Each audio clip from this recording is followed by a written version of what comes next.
I never thought I'd end up homeless on my mother's birthday. But life has a strange way of showing who truly cares for you. Growing up, my family looked perfect from the outside. A loving father, a beautiful mother, and 2 sons. My older brother, Eric, was the golden child. Straight A's, captain of the football team, the kind of kid everyone admired. Me? I was the quiet one, the artist, the dreamer. I never caused trouble, but in my dad's eyes, I was always the disappointment. My mom was the only one who really understood me. She'd sneak into my room when I was painting and say things like, "One day, people will pay thousands for these."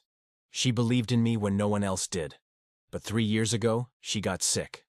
Cancer. Watching her fade away broke something inside me, and in my dad too, though he didn't show it. The night before she passed, she grabbed my hand and whispered, "Promise me, no matter what happens, keep being kind." I promised her. I didn't know how hard that promise would become.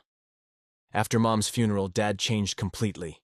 He became colder, angrier, especially toward me. Eric and I tried to help, but it was like walking on broken glass. He started drinking more, and every little thing I did set him off. A few months later, I decided to move out. I was 19, working part-time at a small coffee shop, and trying to sell my art online. It wasn't much, but it was honest work. Dad hated it. He'd say, "Painting won't pay the bills. Be more like your brother." Eric, on the other hand, went straight into Dad's construction company. They worked together every day, side by side. I'd visit sometimes, but it always felt like I was an outsider in my own family. Then came Mom's birthday. I went home early that morning with flowers and one of my new paintings, a portrait of her. It took me 2 weeks to finish it. I just wanted to hang it in her old room. When I got there, Dad was sitting at the dining table, already drinking. Eric wasn't around.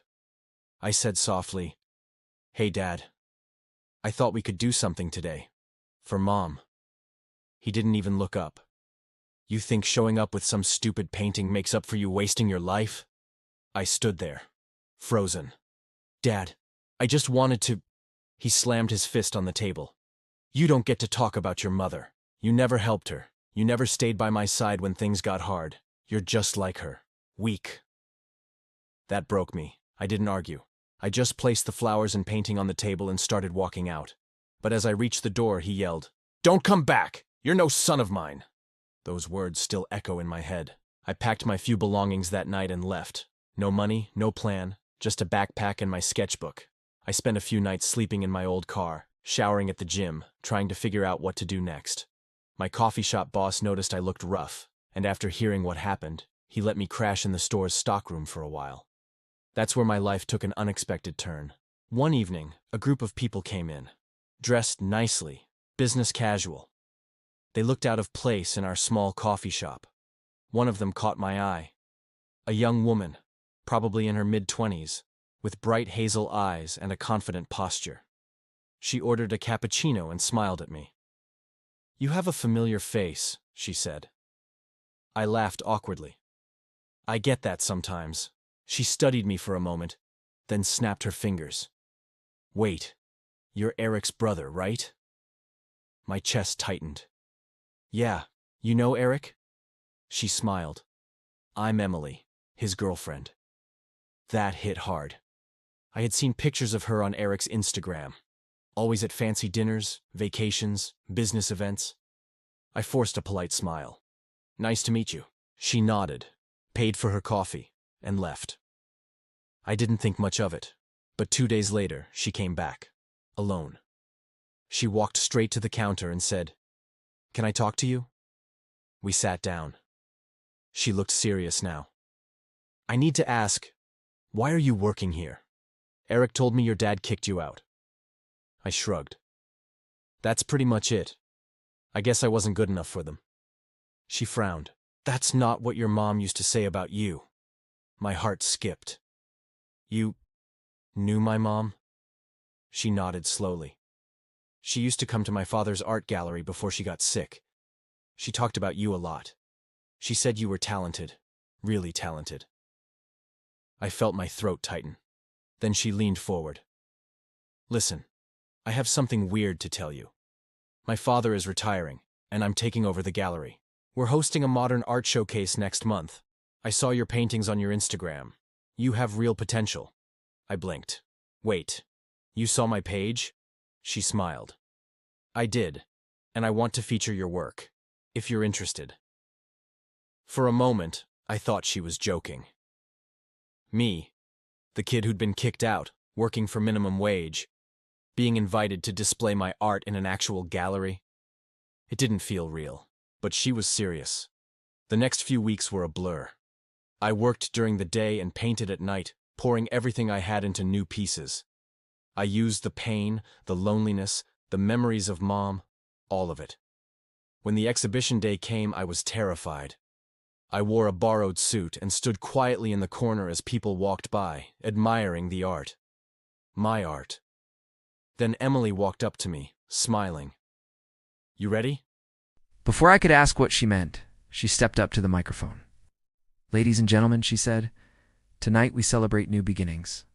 Our featured artist, whose work embodies resilience and emotion, is someone who reminds us that beauty can come from heartbreak. Please welcome our newest partner in the gallery, Matthew. The crowd turned and started clapping. I was speechless. Partner? Emily whispered to me. You've earned it. My dad loved your work before he retired. He wanted me to offer you a permanent position. You're officially Conor. I didn't even know what to say. Tears filled my eyes. For the first time in years, I felt seen. The story didn't end there. A few weeks later, I was at the gallery helping set up for another exhibit when I heard a familiar voice behind me. Matthew.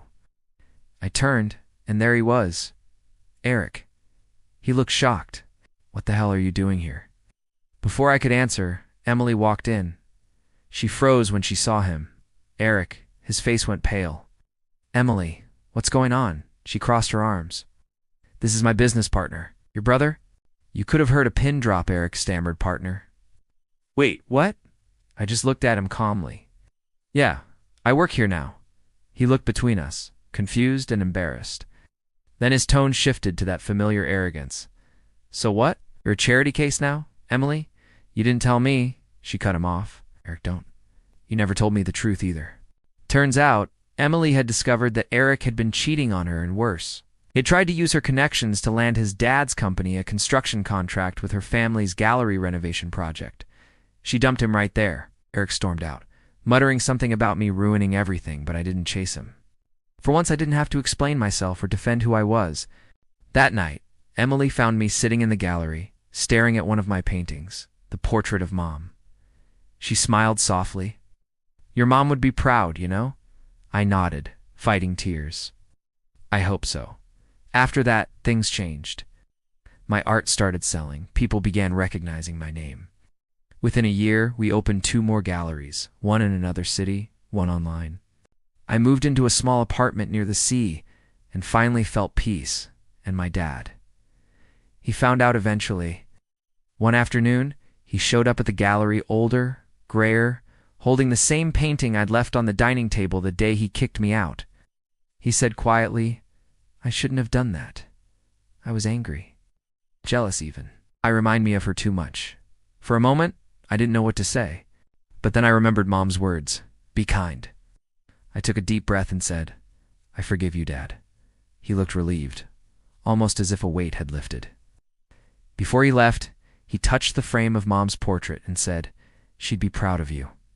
Now, every year on Mom's birthday, I hang that painting in the center of the gallery. It reminds me how pain can become purpose, how even when life throws you out, you can build something beautiful from the ashes. And sometimes when I see new artists walk through the gallery doors nervous, uncertain, I tell them what I learned the hard way. Being kicked out of someone's life doesn't mean you're worthless. Sometimes it's just life's way of opening a new door. Because if Dad hadn't kicked me out that night, I never would VA found my true calling or met the person who changed my life with just 3 words. Hello, boss.